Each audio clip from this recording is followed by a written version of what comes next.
L'architecte et la sorbonnarde. À 35 ans, une professeure titulaire d'un doctorat décide soudainement, après un rendez-vous arrangé, d'épouser un gardien de chantier. Et lors de leur première nuit, la révélation choquante de l'identité de son mari la laisse sans voix. Cette année, j'ai eu 35 ans. Mes amis de mon âge étaient déjà mariés, mères de famille, menant une vie stable, mais moi, j'étais toujours seul. Les gens me regardaient avec un mélange d'envie et de pitié. Docteur en littérature enseignant dans une prestigieuse université parisienne, maître de conférences. Ma réussite académique, que tous admiraient, était source d'envie, mais ma vie amoureuse, un désert complet, suscitait la compassion. Moi-même, je me posais parfois la question, Dieu m'avait-il tant donné qu'il avait délibérément omis une chose? Mais ma mère avait une autre opinion. Selon elle, le problème, c'était moi. Camille, tu as des exigences beaucoup trop élevées. De nos jours, où veux-tu trouver l'homme que tu décris? Compétent, accompli, attentionné, et qui n'aurait Dieu que pour toi. À force de t'accrocher à de tels critères, tu vas finir tes jours seul. Ma mère soupirait à l'autre bout du fil. C'était une rengaine que j'avais entendue jusqu'à l'écœurement. Chaque week-end, mon téléphone sonnait sous ses assauts pour que j'accepte des rendez-vous arrangés. Grâce à son réseau d'amis retraités, elle semblait connaître le profil de chaque célibataire notable de Paris. Ce soir-là, je rentrais justement d'un de ces rendez-vous. L'homme, un directeur commercial de 38 ans dans une société d'import-export, était impeccable et sophistiqué. Il n'avait cessé de parler de sa voiture, de son appartement, de ses voyages d'affaires et de ses relations haut placées. Une arrogance à peine voilée perçait dans son regard, et il me dévisageait comme s'il évaluait ma valeur. Il m'a interrogé sur mon salaire, mes publications de recherche et mes chances de devenir professeur titulaire. J'avais l'impression d'être à un entretien d'embauche. Une rencontre où chacun s'efforce de jauger la valeur de l'autre. Il ne m'a pas demandé quel livre j'aimais, ce que je faisais le week-end, ou si je me sentais parfois seul. Seuls mes titres de maître de conférences et de docteur l'intéressaient, comme s'il s'agissait d'un bijou coûteux à ajouter à sa collection de succès. J'ai prétexté une urgence et mis fin rapidement à la rencontre. À peine rentré dans mon vieil appartement, situé dans une résidence pour universitaires, le téléphone a sonné. C'était ma mère. Épuisé, je me suis laissé glisser contre la porte d'entrée froide. Alors, comment c'était, ce monsieur Martin? Il est bien, non? Moi je le trouve très convenable. Bonne famille, situation stable, et il présente bien. J'ai pris une profonde inspiration, essayant de garder une voix calme. Maman, ça ne colle pas entre nous, il ne parle que d'argent. Et de quoi veux-tu qu'il parle? Dans ce monde impitoyable, sans argent, comment on vit? S'il te plaît, arrête avec tes discours d'intello déconnecté. Le mariage, c'est se construire un soutien solide. Il faut avoir quelqu'un sur qui compter quand on vieillit. Regarde ta cousine, Sophie. Elle n'était pas brillante à l'école, mais elle a fait un beau mariage, et regarde comme elle est choyée maintenant. Mais toi, je n'en pouvais plus. La fatigue et le dégoût accumulés ont explosé. Maman, je suis épuisé. Je ne veux plus de ces rendez-vous. Ces hommes ne cherchent pas une épouse, ils cherchent une carte de visite à exhiber. Ils m'expertisent comme si j'étais un objet. Je préfère encore rester seul toute ma vie. Un silence s'installa au bout du fil. J'entendais le profond soupir de ma mère.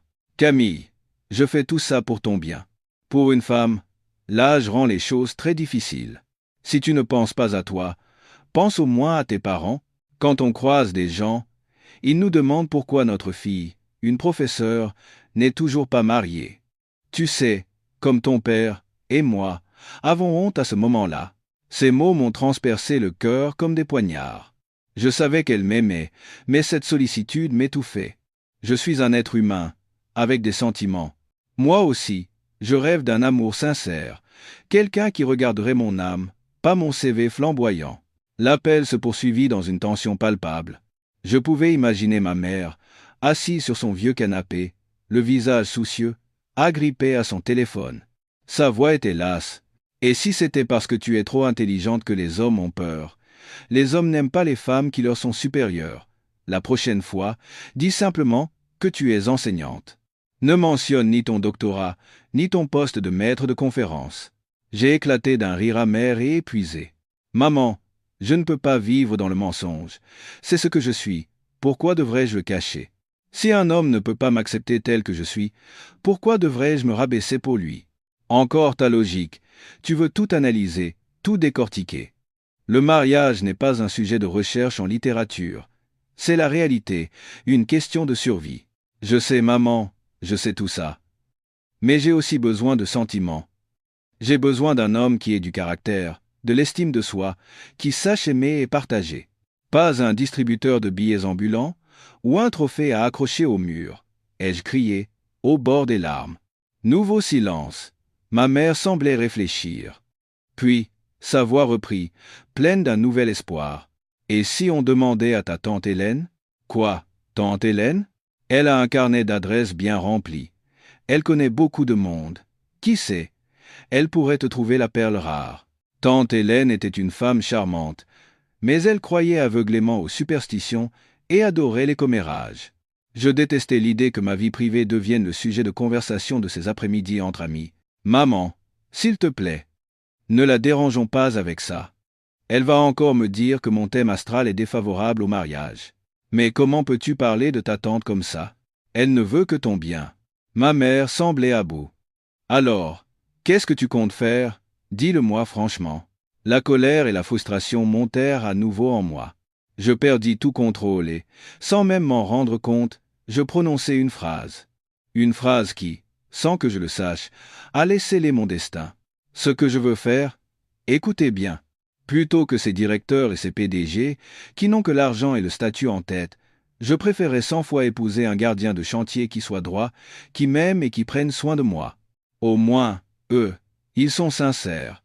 Sur ces mots, j'ai raccroché brutalement. J'ai jeté mon téléphone sur le lit et j'ai enfoui mon visage dans l'oreiller, pleurant à chaudes larmes. À cause de ma solitude, de l'impuissance face à la pression familiale et de cet avenir incertain qui s'étendait devant moi. Ce n'étaient que des mots lancés sous le coup de la colère et de la frustration. Mais de l'autre côté du fil, ma mère les avait pris très, très au sérieux. Ma plaisanterie désespérée était devenue pour elle une nouvelle lueur d'espoir dans son projet mariage de sa fille. Quelques jours plus tard, ma vie allait prendre une direction totalement inattendue. Une direction que je n'aurais jamais imaginée, même dans mes rêves les plus fous. 3 jours après ma dispute avec ma mère, ma tante Hélène m'appela. Sa voix était étrangement enjouée. « Camille, ma chérie, tu es chez toi? Tu serais libre cet après-midi? On pourrait prendre un café au jardin du Luxembourg. J'ai une histoire très amusante à te raconter. » J'étais perplexe. D'habitude, ma tante prenait de mes nouvelles, se plaignait de ses enfants, puis raccrochait. Elle ne m'avait presque jamais proposé de prendre un café. Un mauvais pressentiment m'envahit, mais je ne pus me résoudre à refuser. « Oui, tante Hélène, ça me va. Vers quelle heure? Disons 16 heures. Et fais-toi belle. » Elle raccrocha avant que je ne puisse poser d'autres questions. L'après-midi, je fus sur des charbons ardents. J'ai choisi une robe bleu ciel et me suis maquillé légèrement. « Je suis paranoïaque, me dis-je. Elle veut juste papoter avec sa nièce. » À 16 heures précises, j'arrivai au petit café niché sous les marronniers du jardin du Luxembourg. Ma tante m'attendait déjà à une table en terrasse et me fit de grands signes. Mais ce qui était étrange, c'est qu'un homme était assis à côté d'elle.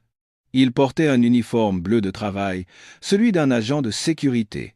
Il paraissait assez jeune, le teint hâlé par le soleil, une carrure solide. Mon cœur fit un bond. Non, ce n'est pas possible. Ma tante me fit asseoir et, avec une gêne inhabituelle, fit les présentations. « Camille, voici Julien. Julien, je te présente ma nièce Camille. » L'homme, Julien, m'adressa un signe de tête poli. Un sourire bienveillant effleura ses lèvres. Je restais figé, ne sachant comment réagir face à cette situation surréaliste. C'était donc ça, son histoire amusante. Ma mère et ma tante avaient pris ma boutade au pied de la lettre.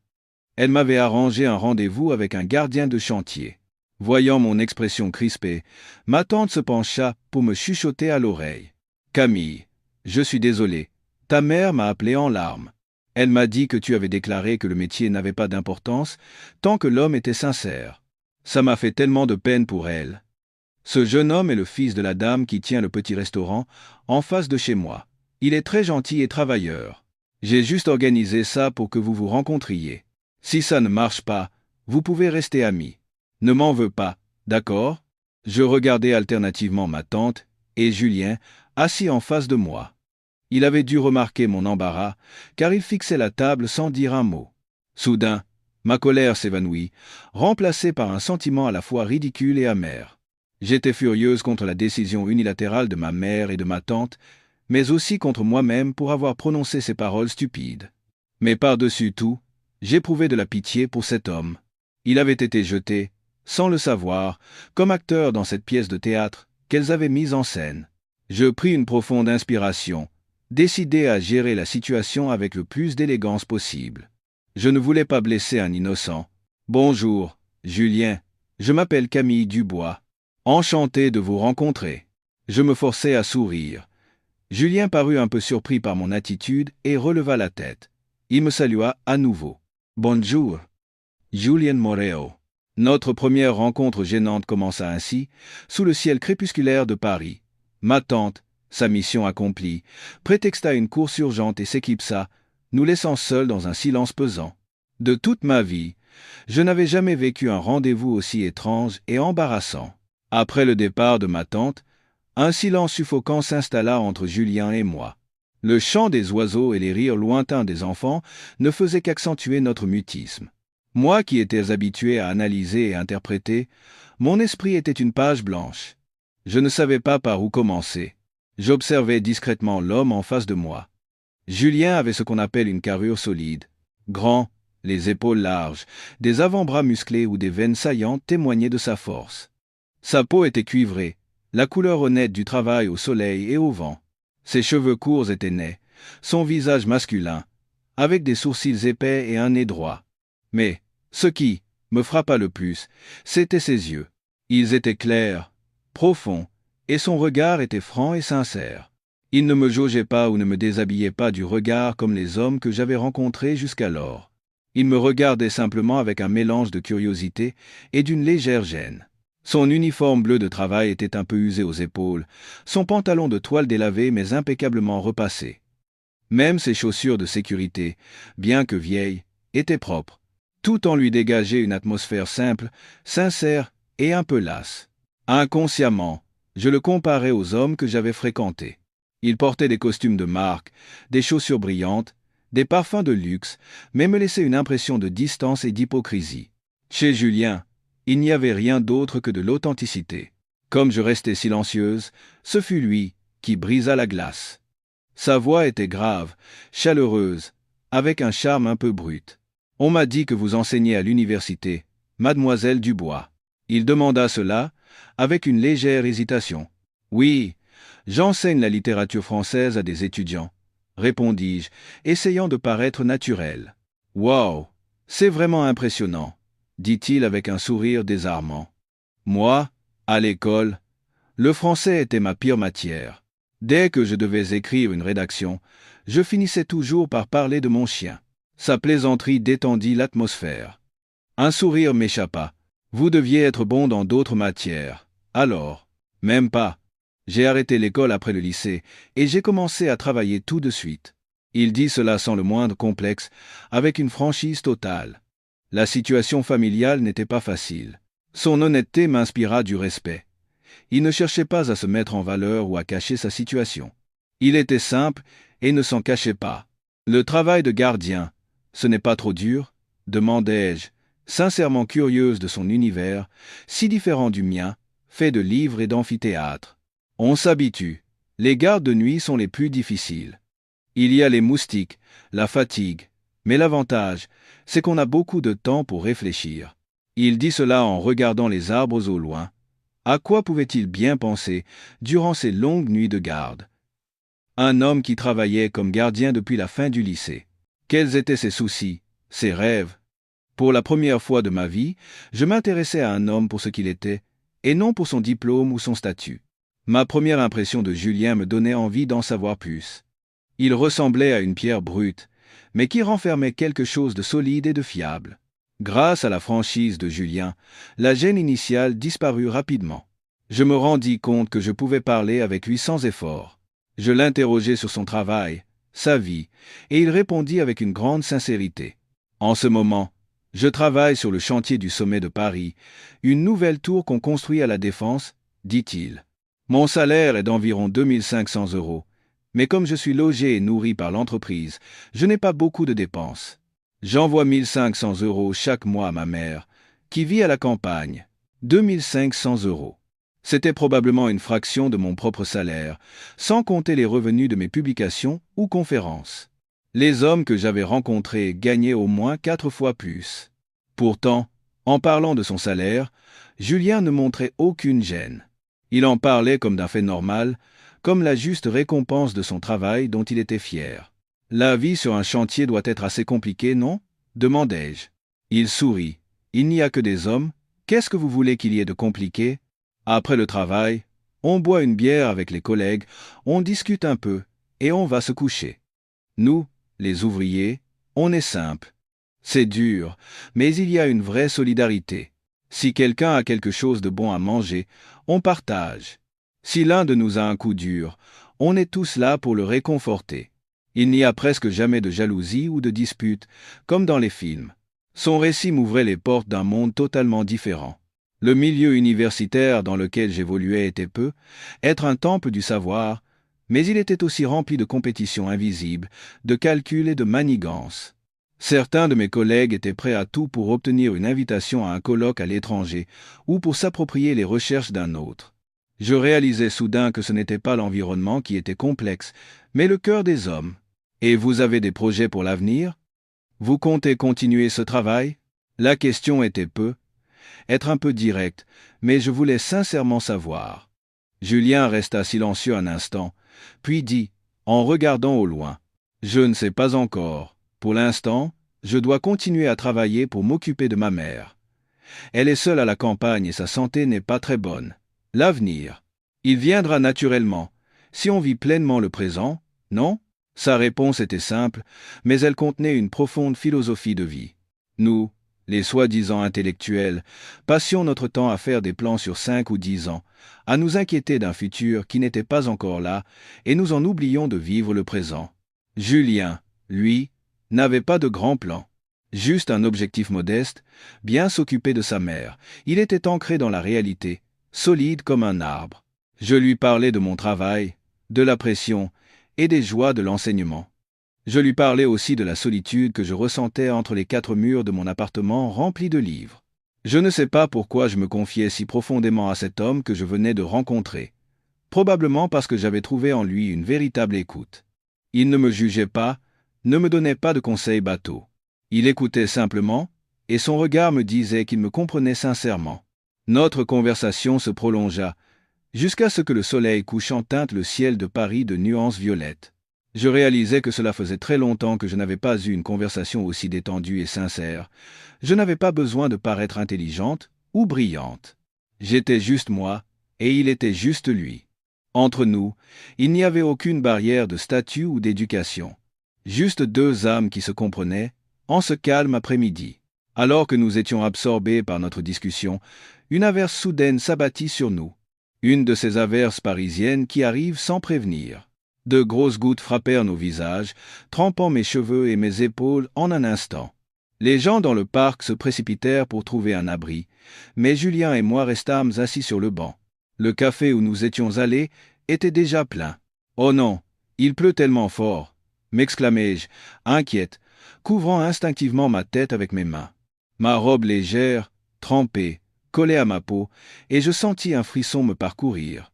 Sans un mot, Julien retira vivement son blouson de travail et le posa sur mes épaules. De ce vêtement encore imprégné de sa chaleur se dégageait une odeur particulière. Pas celle d'un parfum de luxe, mais un mélange de soleil, de vent et probablement de la sueur honnête d'un homme. Étrangement, cela ne me déplaisait pas du tout. Au contraire, cette odeur me procurait un sentiment de sécurité et de paix. « Mais qu'est-ce que vous faites ? Vous allez attraper froid. » Je tentais de lui rendre son blouson. « Ce n'est pas grave, je suis habitué. »« Vous êtes une femme, vous risquez de tomber malade plus facilement, » dit-il fermement en retenant ma main. « Gardez-le. » Son large blouson me protégeait des gouttes froides. La chaleur du vêtement, la chaleur de sa main, et sa prévenance sincère semblaient se diffuser dans tout mon corps. Mon cœur se mit à battre la chamade. Combien de fois quelqu'un avait-il pris soin de moi, de manière aussi naturelle et chaleureuse? Les hommes que j'avais fréquentés pouvaient m'offrir des cadeaux coûteux ou m'emmener dans des restaurants de luxe, mais aucun n'aurait enlevé son propre vêtement pour me protéger de la pluie. Leurs gestes étaient toujours teintés de calcul et d'ostentation, mais le geste de Julien venait de l'instinct pur d'un homme bienveillant protégeant une femme. Nous nous abritâmes sous l'auvent d'une boutique fermée, attendant que la pluie cesse. La pluie tombait encore à verse, frappant le toit en tôle dans un rythme régulier. Nous étions très proches l'un de l'autre. Je pouvais sentir son souffle et voir les gouttes de pluie perler sur ses cheveux sombres. Le silence régnait autour de nous, seulement troublé par le bruit de la pluie, mais je ne me sentais ni gêné, ni mal à l'aise. Au contraire, mon esprit était étrangement paisible. « Merci », dis-je à voix basse, incapable de croiser son regard. « De rien », répondit-il de sa voix toujours aussi chaude et grave. « C'est normal. » Quand la pluie cessa enfin, un air frais et vivifiant nous enveloppa. Un arc-en-ciel magnifique et éclatant se dessina à l'horizon. En le regardant, je fus submergé par une émotion indescriptible. Cette rencontre, comme cette averse soudaine, avait lavé ma fatigue et mon cynisme. Et Julien, comme son blouson chaud, était devenu le refuge que je cherchais depuis si longtemps. À cet instant, je pressentis que ma vie ne serait plus jamais la même. La pluie de cet après-midi à Paris était devenue un tournant décisif dans mon existence. La pluie avait complètement cessé, et le soleil, perçant à travers les nuages, jetait ses derniers rayons sur le sol humide. L'air était pur et frais. Julien se tourna vers moi. « Je peux vous raccompagner chez vous ? » ?»« Non, merci, c'est gentil. Je peux y aller seul, ce n'est pas loin d'ici. » Je déclinai vivement son offre. Mon appartement n'était qu'à un quart d'heure de marche du parc. Je retirai son blouson, le pliai soigneusement et le lui tendis. « Merci pour le blouson. »« De rien, » dit-il en le reprenant, avec son sourire bienveillant. Nous marchâmes ensemble jusqu'à la sortie du parc. Personne ne parlait, mais nous savions tous les deux que nous ne voulions pas que cette rencontre se termine ainsi. Arrivés à la grille, nous nous arrêtâmes. C'était le moment de se quitter. Une pointe de regret m'envahit.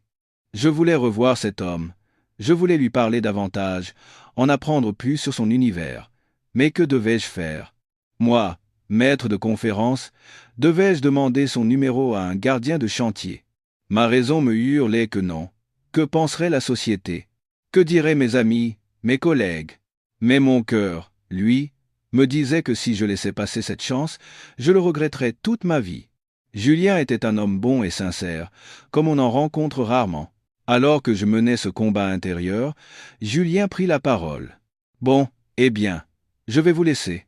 Au revoir. » Il dit cela, et s'apprêta à tourner les talons. C'est à ce moment précis que je fis quelque chose que je n'avais jamais fait de ma vie. Je l'appelai d'une voix pressante. « Julien, attendez ?»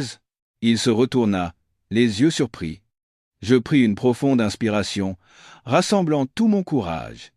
Je m'approchai de lui et lui tendis mon téléphone. « Pourriez-vous me donner votre numéro? Si ça ne vous dérange pas, j'aimerais bien qu'on reste en contact. » Je prononçai ces mots le visage en feu, le cœur battant à tout rompre. Je n'osais pas le regarder, fixant l'écran de mon téléphone. J'avais peur qu'il refuse, peur qu'il me trouve trop audacieuse. Julien parut assez surpris par ma demande. Il resta silencieux un long moment, un silence qui me parut une éternité. Alors que je commençais à sentir le regret et la honte monter, il prit la parole. « Mon téléphone est un vieux modèle. Je n'ai ni WhatsApp, ni Facebook. » Sa voix était empreinte d'une légère excuse. Je relevai la tête et croisai son regard sincère. Soulagé, je souris. « Ce n'est pas grave. Tant qu'on peut s'appeler, ça me va. » Julien me dicta son numéro, et je l'enregistrai soigneusement sous le nom de Julien Moreau, gardien. Une fois l'enregistrement terminé, je levai les yeux vers lui et lui souris de toutes mes dents. « Merci. Bon, j'y vais. Au revoir. »« Au revoir. » Il me rendit mon sourire. Je fis demi-tour, le cœur léger, comme si je marchais sur un nuage. Ce que les autres penseraient n'avait plus d'importance. J'avais décidé d'écouter mon cœur, de m'accorder une chance de commencer une nouvelle relation. Une relation spéciale, basée non pas sur le statut, l'argent ou les diplômes, mais sur la pure connexion de deux âmes. Le chemin serait peu, être semé d'embûches, mais je croyais que si la sincérité était là, Nous pourrions tout surmonter. Les jours suivants, Julien et moi échangeâmes de fréquents SMS et appels. Ces messages étaient très simples. Il me demandait si j'avais mangé, si ma journée de travail n'avait pas été trop dure. Nos appels n'étaient jamais très longs. Il me racontait de petites anecdotes du chantier, et je lui parlais de mes adorables étudiants. Mais c'était précisément cette simplicité et cette sincérité qui réchauffaient mon cœur. Je me surpris à attendre ces messages ou ces appels chaque jour. Notre relation s'approfondit ainsi, tout naturellement. Un jour, ma mère m'appela. D'une voix faussement détachée, elle me demanda « Tu as l'air en forme, ces derniers temps. Il s'est passé quelque chose de bien ? Ce jeune homme, Julien, que ta tante a présenté. Vous êtes toujours en contact ? » Je savais que je ne pouvais plus le cacher. Je décidai de tout lui dire. « Oui, on se parle de temps en temps. »« Ah oui, et il est comment ?» Sa voix était pleine d'attente. « Il est gentil et sincère. C'est quelqu'un de bien, je crois. »« Eh bien, c'est parfait. Alors, vous envisagez de construire quelque chose de sérieux ? » J'hésitais. Il faudra un peu plus de temps pour ça. Mais ma réponse ne semblait pas l'intéresser.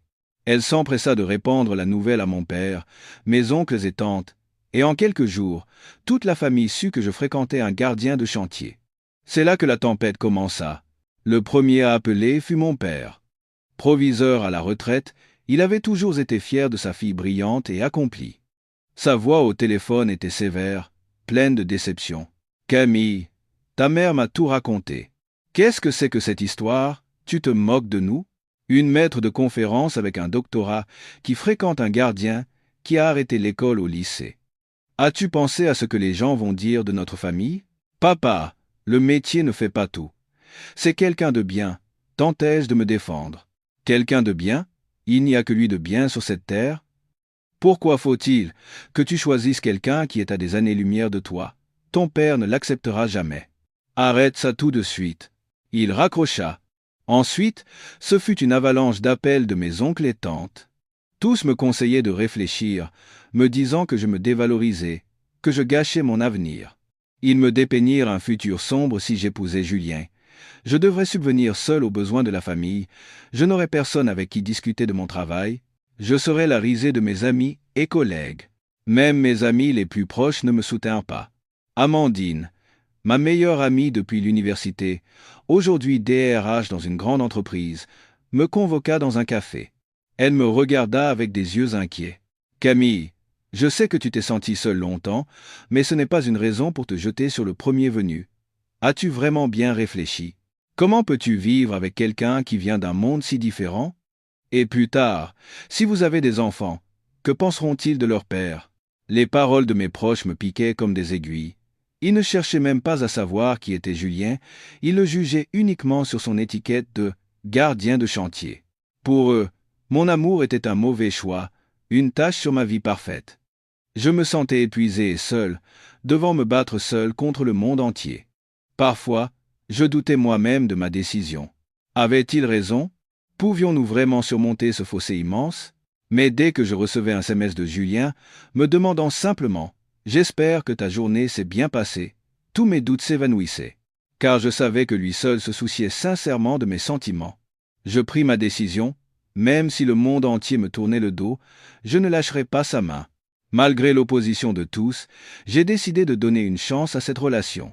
Je ne pouvais pas abandonner un homme qui me traitait avec tant de sincérité à cause des préjugés des autres. Nos rendez-vous n'avaient pas lieu dans des restaurants de luxe ou des cinémas branchés. Le monde de Julien était beaucoup plus simple, mais étrangement, il était rempli de chaleur.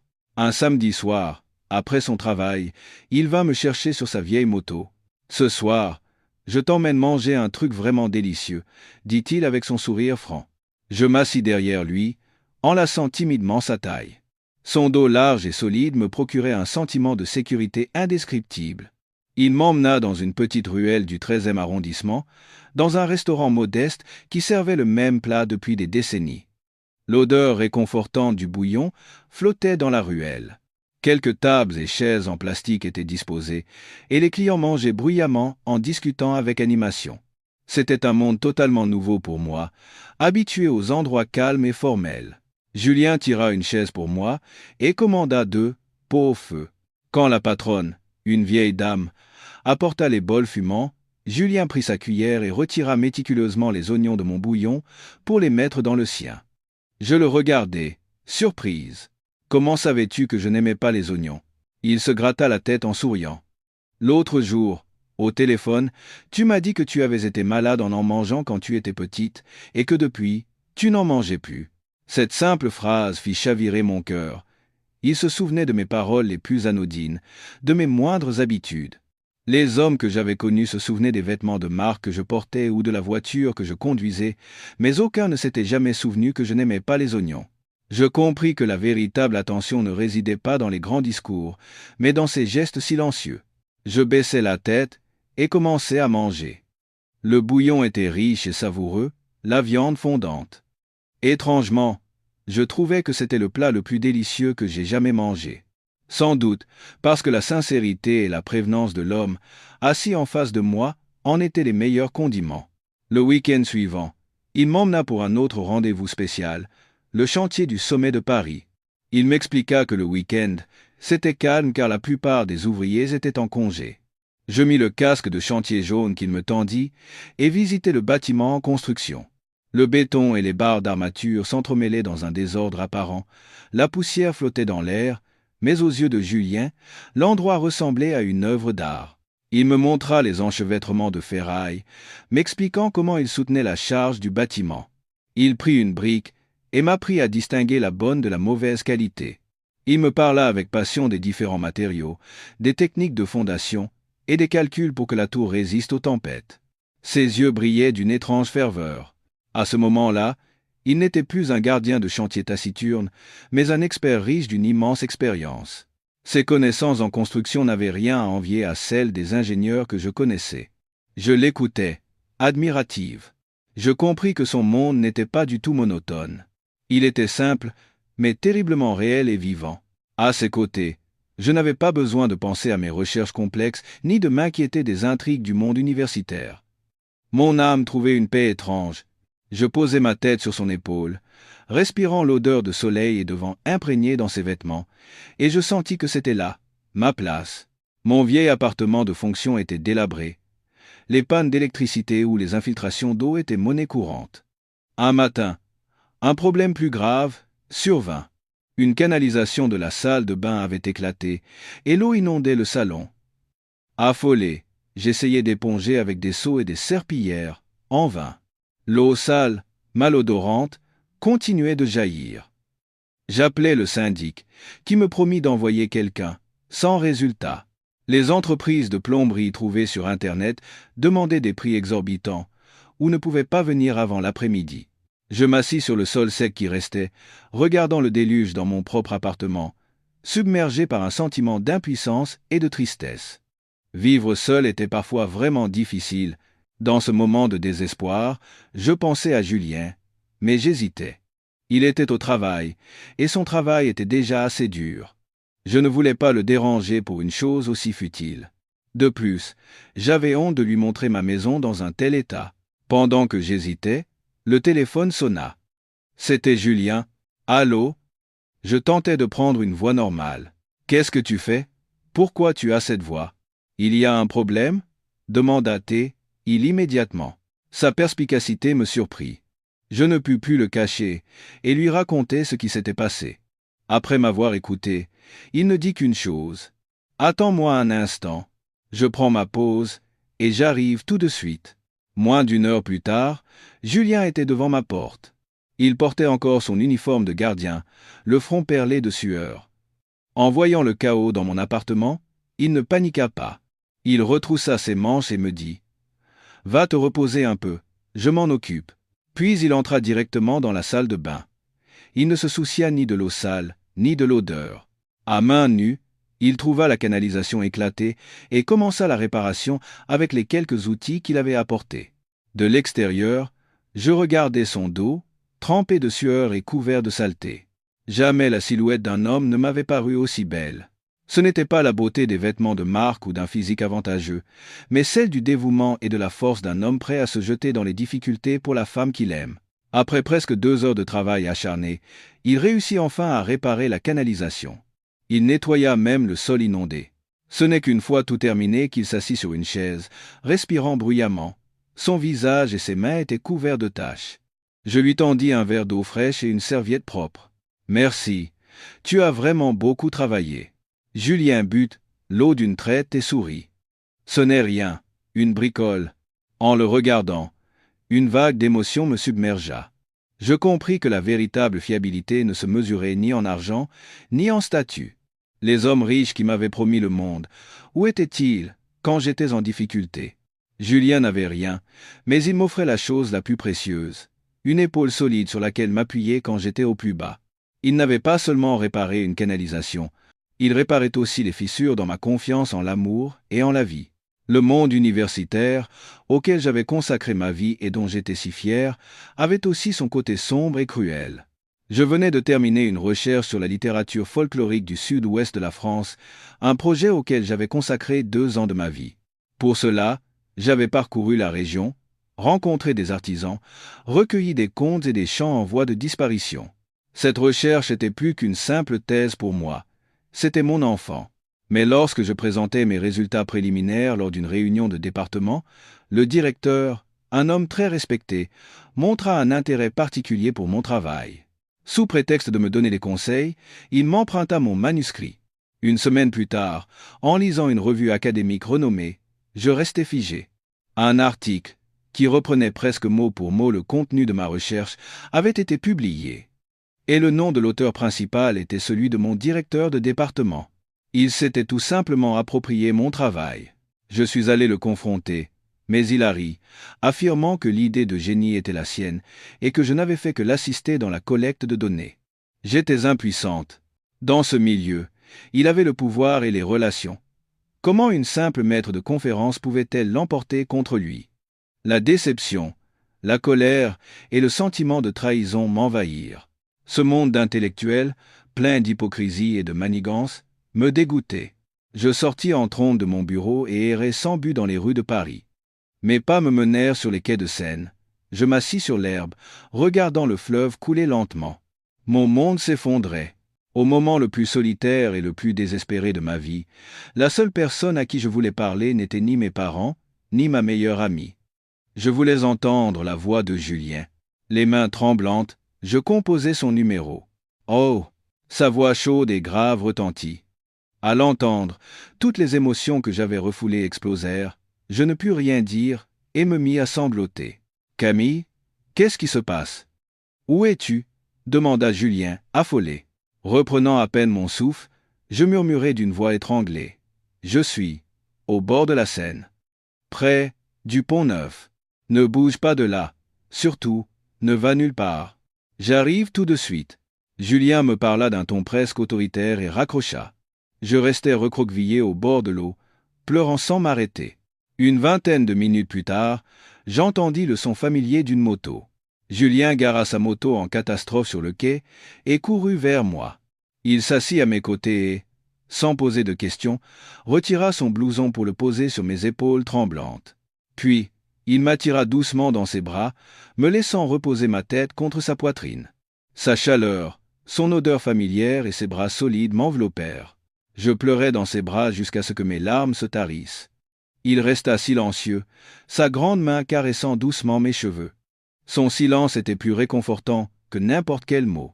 Même sans parler, je sentais sa compassion et sa compréhension sincère. Quand je fus un peu calmé, il me demanda d'une voix basse et pleine de peine. « Mais qu'est-ce qui a bien pu arriver pour que ma Camille soit si triste ?» D'une voix encore tremblante, je lui racontai tout. Il écouta, les sourcils froncés, la colère brillant dans ses yeux. Quand j'eus fini, il me serra plus fort. « Si c'est trop dur, arrête tout, » dit-il fermement. « Cet endroit n'est pas fait pour toi. Ne t'inquiète pas. Même si je dois travailler comme manœuvre sur les chantiers et gagner 100 € par jour, je te nourrirai. Je ne te laisserai jamais manquer de rien. » Je m'immobilisai. Je relevai la tête pour le regarder, et les larmes se remirent à couler. Mais cette fois, c'étaient des larmes d'émotion et de bonheur. Un gardien de chantier au maigre salaire me disait qu'il était prêt à faire le travail le plus pénible pour subvenir à mes besoins. Sa promesse n'était pas une belle maison ou une voiture de luxe, mais sa sueur, son sacrifice et son amour inconditionnel. À cet instant, Je compris. Cet homme était le trésor que j'avais cherché toute ma vie. Les mots de Julien furent comme un fleuve chaud coulant dans mon cœur gelé. Ils lavèrent toute ma colère et ma tristesse. Je plongeai mon regard dans ses yeux sincères. Dans leur reflet, je vis ma propre image, petite et fragile, ayant besoin de protection. J'avais toujours dû être forte, affronter seule toutes les difficultés. Mais maintenant, un homme se tenait devant moi, prêt à porter tous mes fardeaux. J'essuyai rapidement les larmes sur mes joues. La décision la plus audacieuse et la plus ferme de ma vie traversa mon esprit. Je ne voulais pas attendre une seconde de plus. Je ne voulais pas perdre cet homme. Julien, l'appelai-je d'une voix qui avait retrouvé son calme, mais qui était chargée d'une volonté inébranlable. Oui, répondit-il doucement. Je pris une profonde inspiration, rassemblant tout le courage d'une femme de 35 ans qui avait connu les tempêtes de la vie. Je le regardai droit dans les yeux et articulai clairement. « Épouse-moi !» Tout sembla s'arrêter autour de nous. Le bruit du vent, le clapotis de l'eau, le son lointain des voitures, tout avait disparu. Il n'y avait plus que lui et moi. Julien se figea en entendant mes mots. Il cligna des yeux plusieurs fois, comme s'il n'en croyait pas ses oreilles. « Camille, qu'est-ce que tu viens de dire? Tu es si triste que tu plaisantes, n'est-ce pas? Je ne suis pas à ta hauteur. » Il bafouilla, gêné, et me lâcha pour baisser la tête. Sa voix était chargée d'un profond complexe d'infériorité. « Tu es maître de conférence, docteur, et moi, je ne suis qu'un gardien qui a arrêté l'école au lycée. Ta famille, tes amis ne l'accepteront jamais. Je ne veux pas que tu souffres et que tu sois montré du doigt à cause de moi. » Le voir si diminué me le rendit encore plus cher, et ma résolution n'en fut que plus forte. Je levai les mains, pris son visage et le forçai à me regarder. « Ce n'est pas une plaisanterie.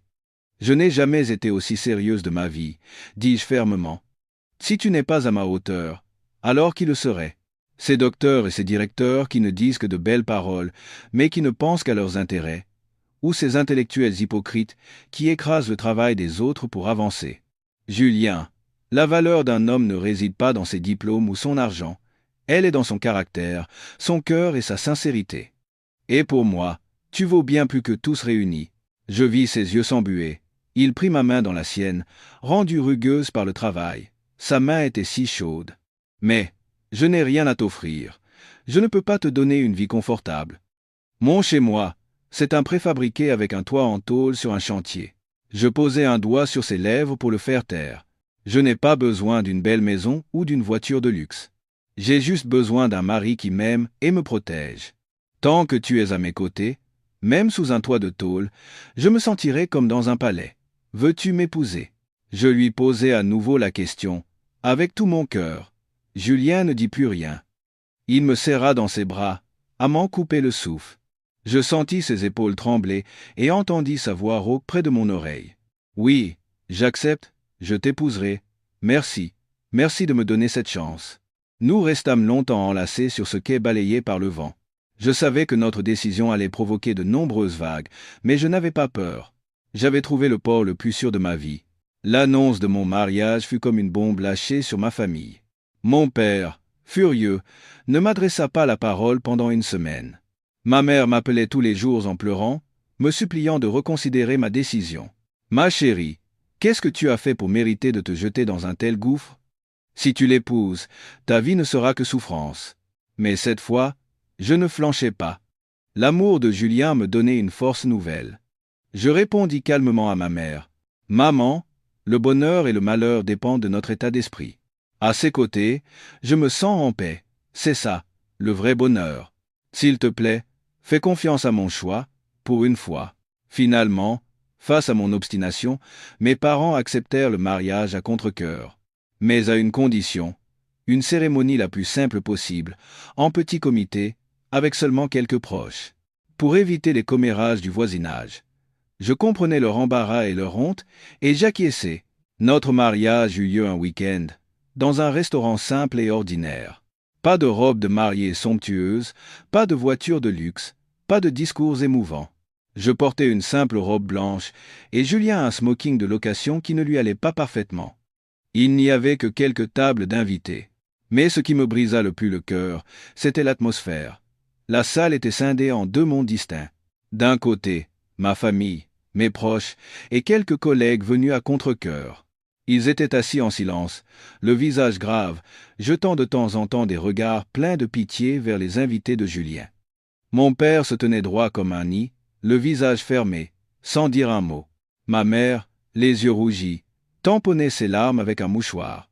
De l'autre côté, les invités de Julien. Une quinzaine de ses collègues du chantier. Avec leurs peaux tannées et leurs vêtements simples mais propres, ils portaient les marques indélébiles du travail. Ils riaient fort, plaisantaient et nous félicitaient sincèrement. « Eh, Julien, félicitations, t'as vraiment tiré le gros lot. Épouser une professeure aussi belle et intelligente. » s'exclama l'un d'eux en lui donnant une grande tape sur l'épaule. Mais leurs félicitations sincères devaient paraître maladroites, voire vulgaires, aux yeux de mes invités intellectuels. Ces derniers se tenaient-ils, comme si leur simple présence ici était une erreur. Assise au milieu de ces deux mondes, je ressentis une solitude extrême. Le jour, qui devait être le plus heureux de ma vie, pourquoi ne pouvais-je pas sourire? Je regardais Julien à mes côtés. Sous la table, il me serrait la main très fort. Sa main chaude et solide me transmettait une force invisible. Il me regarda avec des yeux où se mêlaient l'amour et le regret. Il savait ce que je ressentais. Sa poigne était comme une promesse silencieuse. « Ne t'inquiète pas, je suis là. » Rien que pour ça, ma tristesse sembla diminuer de moitié. Je n'étais pas seul. Je l'avais, lui. Alors que la cérémonie touchait à sa fin dans cette ambiance pesante, Julien se leva soudainement. Il ne prit pas de micro, ne monta pas sur l'estrade. Il se dirigea simplement vers la table où étaient assis mes parents. Un silence total se fit dans la salle. Tous les regards étaient tournés vers lui.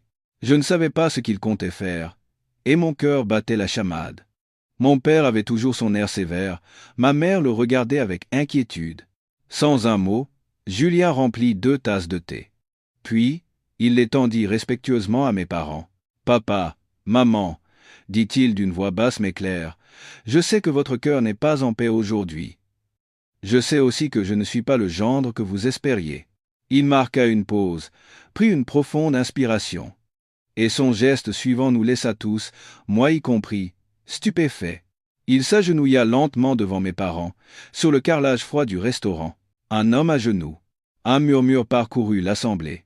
Ses collègues se regardèrent, déconcertés. Mes collègues écarquillèrent les yeux de surprise.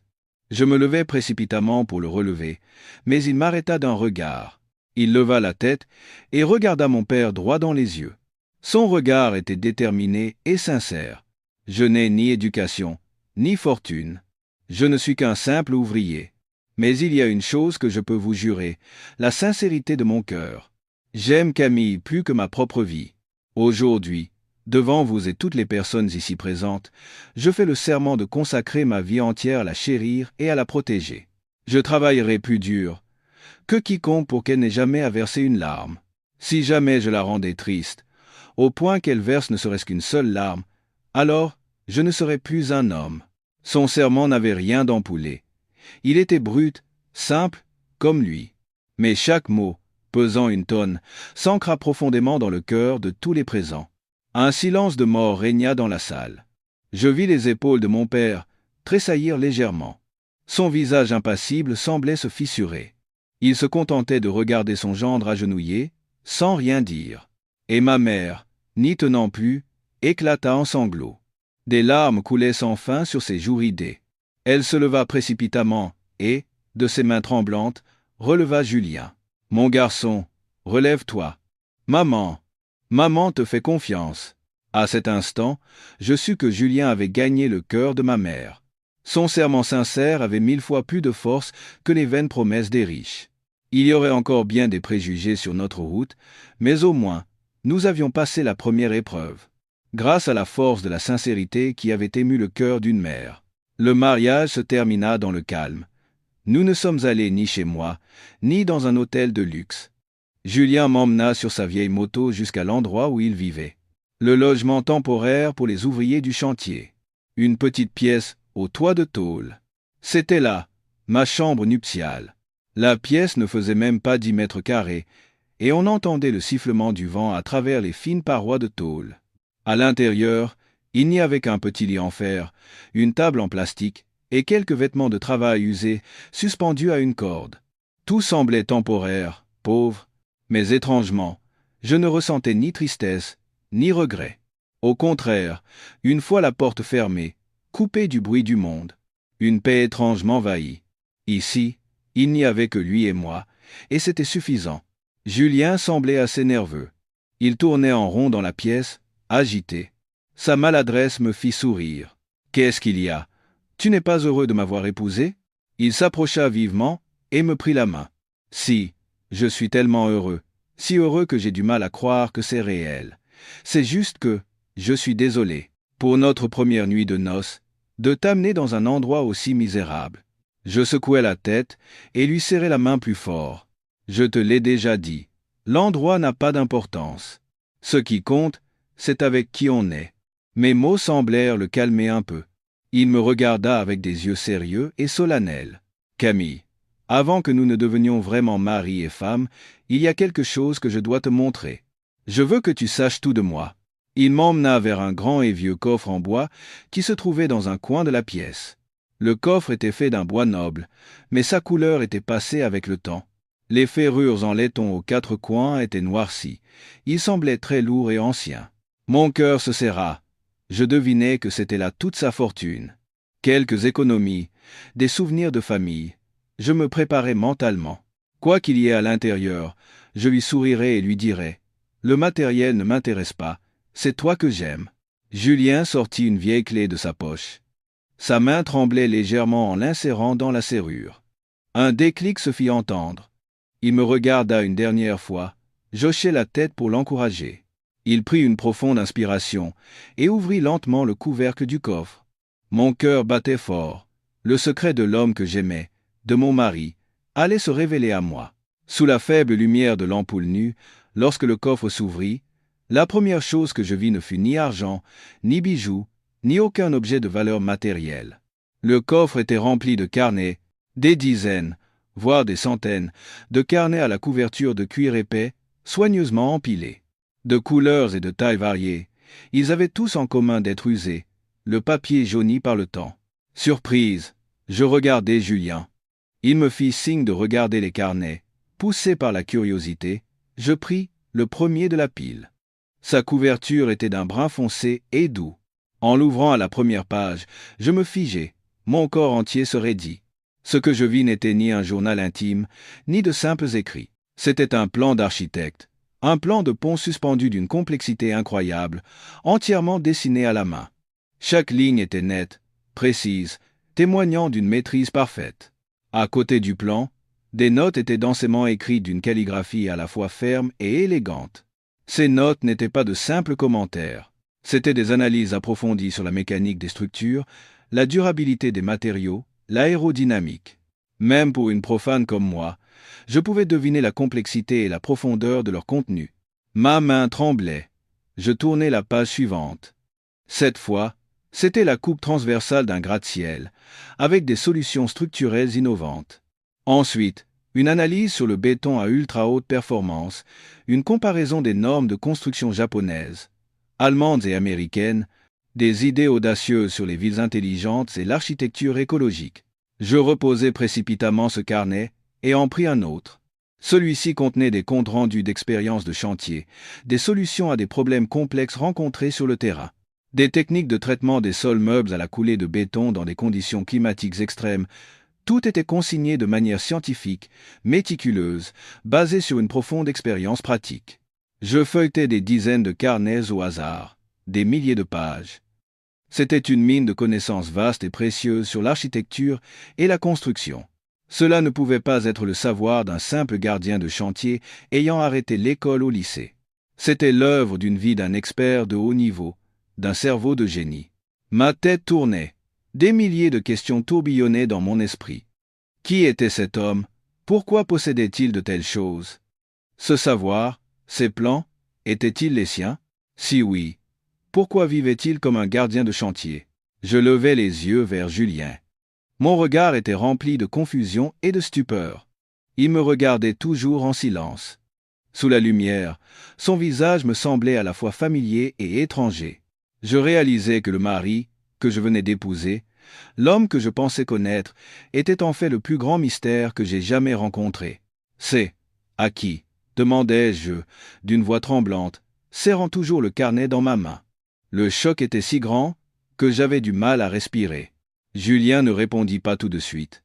Il s'approcha, prit doucement le carnet de mes mains, s'assit à côté de moi et prit mes mains froides dans les siennes. « Regarde tout au fond du coffre, dit-il doucement. Je fis ce qu'il me disait, retirant avec précaution les piles de carnets. Ils étaient lourds, du poids du savoir et des années. Après avoir retiré la dernière pile, je vis le fond du coffre, tapissé d'un vieux velours rouge. Dessus reposait une liasse de documents, ainsi que de nombreuses médailles et trophées soigneusement emballés sous plastique.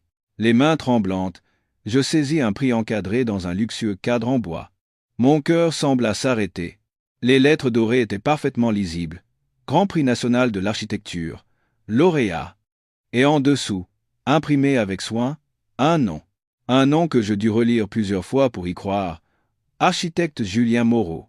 Julien Moreau. Mon mari. Je vérifiai les autres prix à la hâte.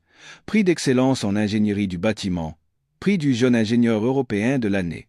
Partout, son nom. Et à côté, les diplômes des plus grandes écoles d'architecture du monde, obtenus avec les honneurs. Mon esprit devint complètement blanc. Qu'est-ce que cela signifiait? L'homme que je connaissais était un gardien de chantier diplômé du lycée. Comment pouvait-il être un architecte de génie au palmarès si éblouissant? Je ne comprends pas, balbutiai-je, le regardant comme s'il venait d'une autre planète. Julien serra mes mains plus fort. Dans son regard, il n'y avait plus sa timidité habituelle.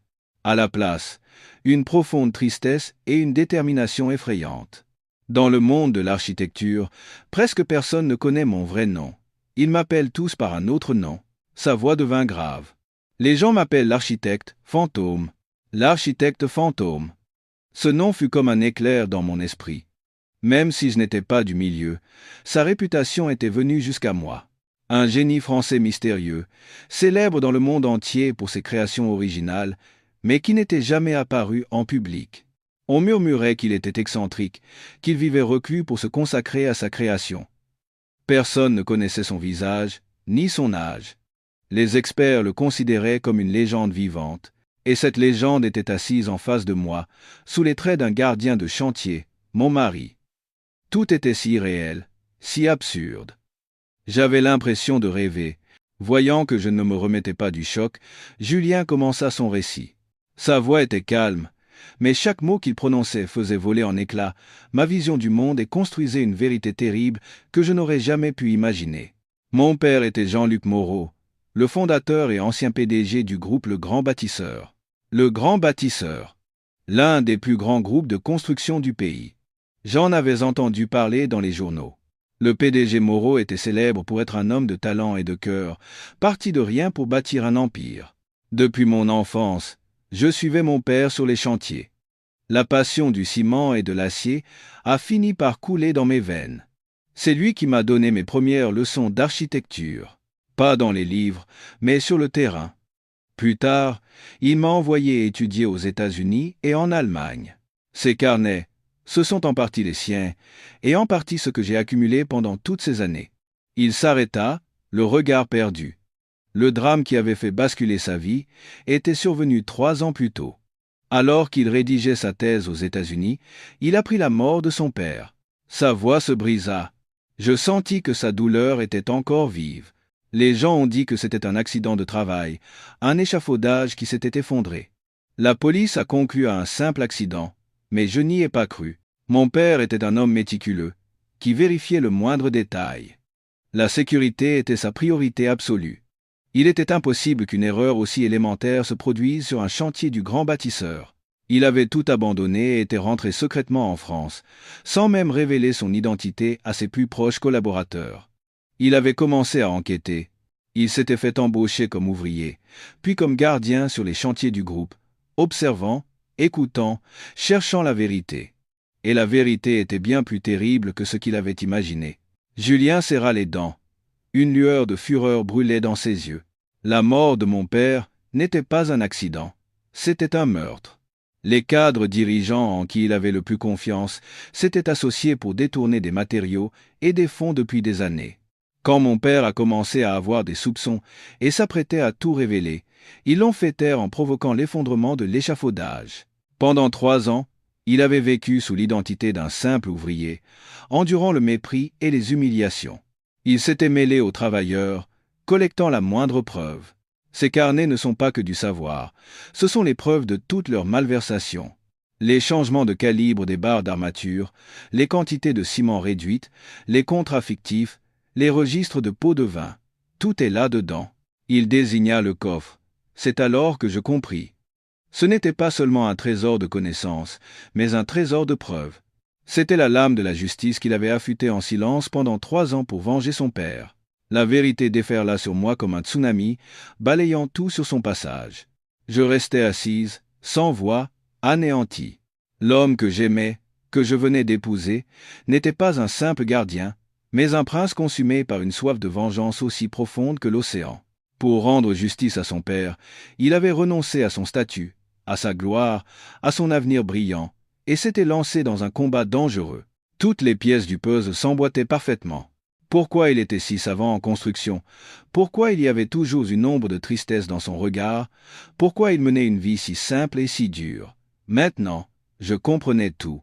Il n'était pas démuni, il avait choisi de tout abandonner. Il n'était pas un homme ordinaire, mais un héros silencieux.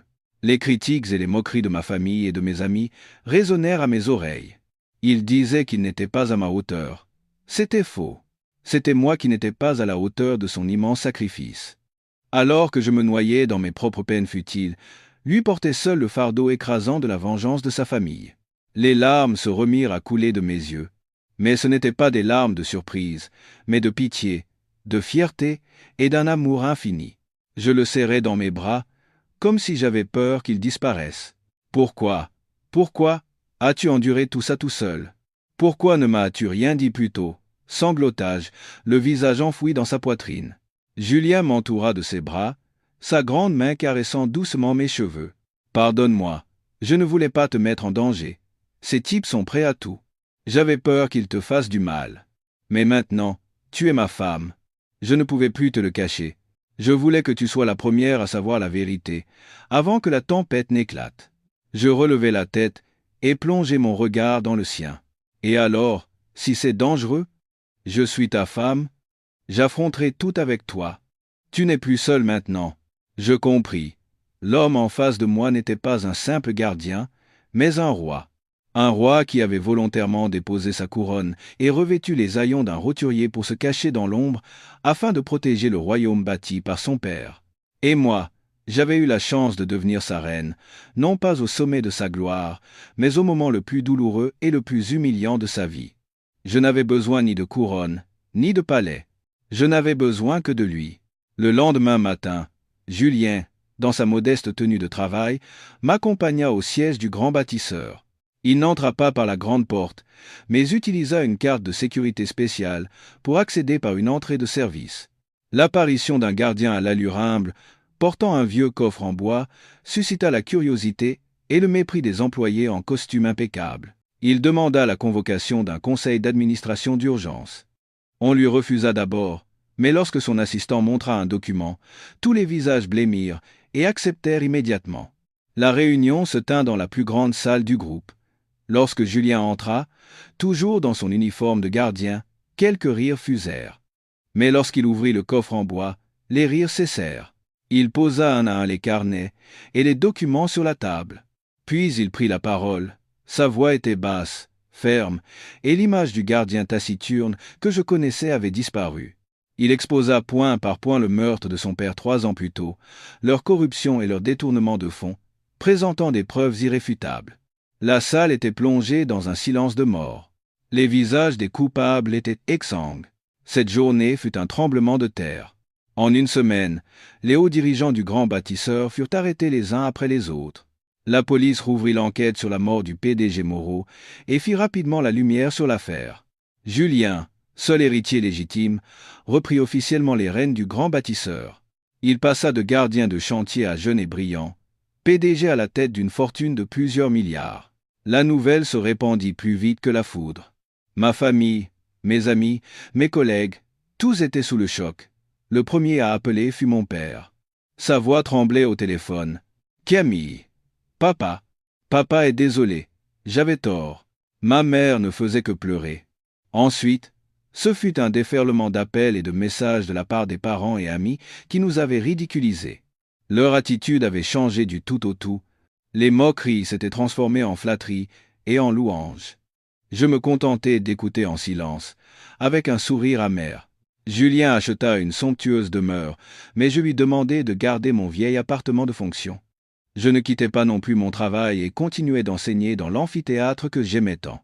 Notre vie avait plus d'argent, mais n'avait pas radicalement changé. Nous retournions souvent dans ce petit restaurant du 13e arrondissement. Julien disait qu'il n'oublierait jamais ces années difficiles, car c'est grâce à elles qu'il m'avait rencontré.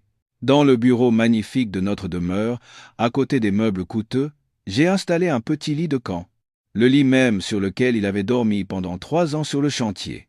Parfois, Julien remettait ses vieux vêtements de travail et s'allongeait sur ce lit. Alors, je venais à ses côtés, posais ma tête sur sa poitrine et respirais cette odeur familière de sueur et de soleil. C'était ce parfum qui m'apportait le plus grand sentiment de paix et de sécurité. J'ai compris alors que je n'avais pas simplement trouvé un trésor par chance. Mon cœur avait su voir au-delà de l'apparence modeste d'un homme et reconnaître sa véritable valeur. Le plus grand trésor de ma vie n'était ni son argent, ni son statut, mais le cœur sincère et l'amour inconditionnel qu'il m'avait montré au cœur de la plus violente des tempêtes.